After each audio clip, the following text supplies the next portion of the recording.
Vamos lá, vamos continuando aqui a nossa tarefa de leitura. Estamos lendo Origenes Lessa, o Evangelho de Lázaro. Muito bom o romance. Estamos nos encaminhando já para o final, mas ainda falta um pouquinho.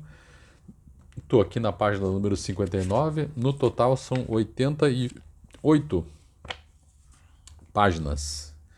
E vamos começar agora o capítulo 35. Acho que tomara que você esteja gostando. Não é uma leitura linear, né? Uma leitura cheia de apontamentos meus. Vamos ver o que a gente consegue fazer hoje. Todo dia um pouquinho, e também para você vale. Todo dia fazer um pouquinho daquilo que você precisa fazer e boa, pronto. Não tem problema nenhum, né? Todo dia. Porque se a gente ficar esperando a motivação, ela não chega. Então tem que ter a disciplina todo dia um pouquinho. Vamos lá? Ó, não foi propriamente a volta de um general vitorioso. Ele está voltando para a casa dele. Regressava um desertor. Na verdade, apesar de todos os milagres realizados em Betânia, pequeno era o número de crentes. Quer dizer, tinha pouquinha gente lá em Betânia que continuava lá cristão, né? Ou melhor, que se transformou em cristão. Betânia vira o milagre de Simão, vira muitos outros, mais do que vira ou vira. O mestre tinha particular amor pela nossa aldeia, mas apesar de todos os prodígios, a grande massa dos vizinhos permanecera praticamente insensível. Fé para serem curados todos tinham, mas todos continuavam como dantes, apenas curados de seus males ou praticavam afinal o que antes tinha desejado fazer, mas os males o impediam. Quem fazia o mal continuava no mal, quem antes queria agredir e bater, mas antes a paralisia o entrevava, agora se afirmava batendo no primeiro pretexto. Jesus não chorou, agora se afirmava batendo ao primeiro pretexto. Jesus não chorou só por mim, dizia ele. Chorou por Betânia. Por Betânia só não chorou, por todos os homens, pela dureza de seus corações. Esse mistério nunca soube penetrar, embora ele vivesse em mim, mesmo e eu pudesse acompanhar na minha carne sem entender a sobrevivência do que havia de pior na minha natureza. Pequeno era o grupo, bem pouco dos que haviam sido realmente tocados. Parecia incrível que os homens que haviam visto e sentido os milagres de Cristo achassem menos arriscado abandoná-lo que incorrer no desagrado dos fariseus e dos sacerdotes que dominavam a sinagoga. E o que já impressionava antes, quando Jesus estava presente ou poderia voltar, acentuava-se agora. Ele já não estava ali para curar.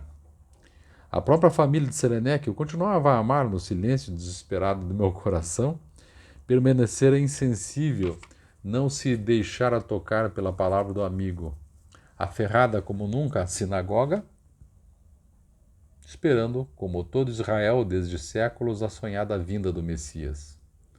Poucos os fiéis, hostis ou indiferentes, os restantes, a todos unia, entretanto, um sentimento comum, a repulsa pelo desertor.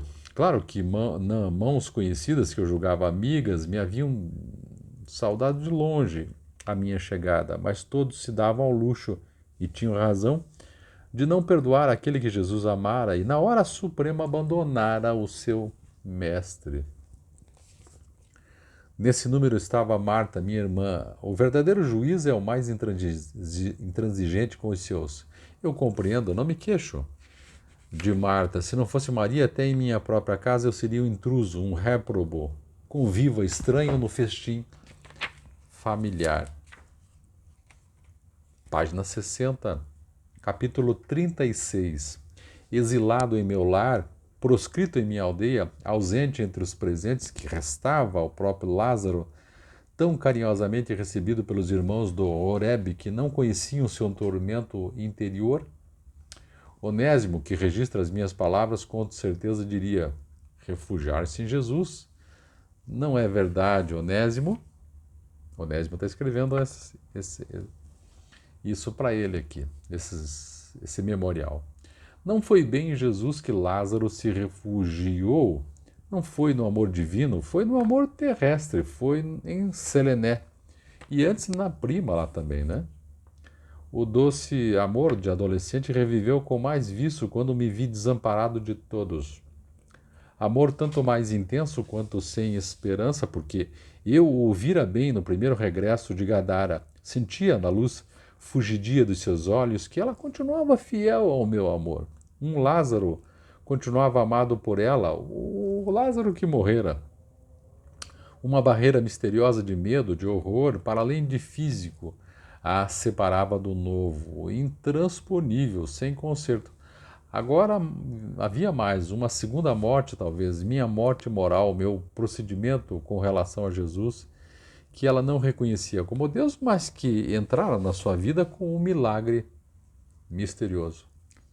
Amor não correspondido, amor redobrado. Acabei como no Cântico dos Cânticos. Em silêncio, de longe, suspirando, mas liberto da aldeia e de seu desprezo, liberto de Maria, aliás, liberto de Marta, dos vizinhos, do mundo, estranho a tudo, perdido nos olhos, que eram duas amêndoas, nos lábios de escarlate, nos dentes enfileirados como ovelhas que subiam no lavadouro, nos seios que eram dois gêmeos de gazela. Até que eu comecei a ver no andar coleante de Selené o de Débora. Nos olhos, nos lábios, na voz, em tudo. Os olhos, os lábios, da outra. Eu já contei, não é? E realmente, ele fazia essa confusão, né? Apaixonado. Eu acho que aqui cabe um acento. Eu acho que como toda paixão, né, gente? Eu não tenho certeza disso que eu vou falar, mas é uma ideia. A gente se apaixona pelo outro porque, na verdade, a gente se apaixona por um ideal. É isso aí. Homens e mulheres, a gente vê no outro um ideal e se apaixona por aquele ideal.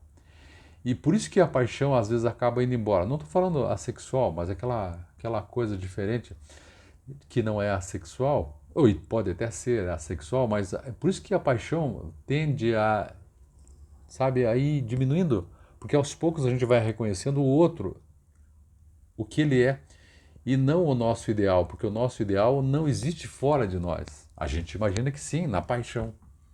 É por isso que ele vai morrendo, morrendo, morrendo, morrendo, até que a gente, de repente, não se vê mais apaixonado como antes, né? Tem muitos casos assim.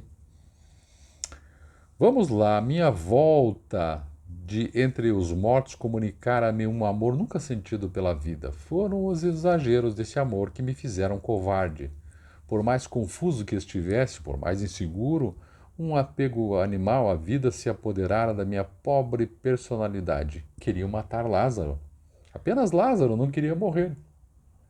Tornara-se talvez de um terror único, inédito diante da morte que já devia conhecer, pela qual passara e da qual nada sabia.